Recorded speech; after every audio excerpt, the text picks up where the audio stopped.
بسم اللہ الرحمن الرحیم۔ میٹھا زیادہ کھانے سے بڑھاپا جلدی آتا ہے۔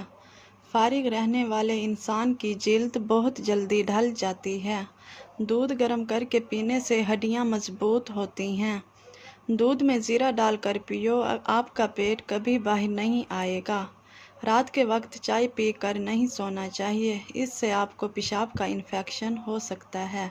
اگر دل کی بیماری سے بچنا چاہتے ہیں تو ناشتے میں پیاز کا استعمال ضرور کریں۔ لہسن نمک دونوں کو مکس کر کے دانتوں پر لگاؤ، دانت دودھ جیسے سفید ہو جائیں گے۔ نہانے کے دوران اگر کان میں پانی چلا جائے تو جس کان میں پانی گیا ہو اسے اسی طرف جھکا دیں، پانی کان سے نکل جائے گا۔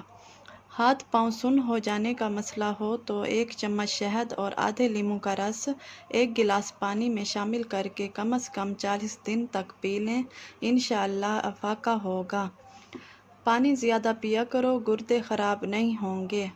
سونے سے پہلے چہل قدمی کی عادت بنا لو، کبھی دل کی بیماری نہیں ہوگی۔ جو نہار منہ ٹھنڈا پانی پیتا ہے اس کو ہارٹ اٹیک ہوتا ہے۔ سورج کی جانب منہ کر کے بیٹھنے سے بہت سی اندرونی بیماریاں پیدا ہوتی ہیں۔ اگر آپ معدے کی تکلیفوں سے بچنا چاہتے ہیں، کھانے کے درمیان پانی نہ پیا کریں۔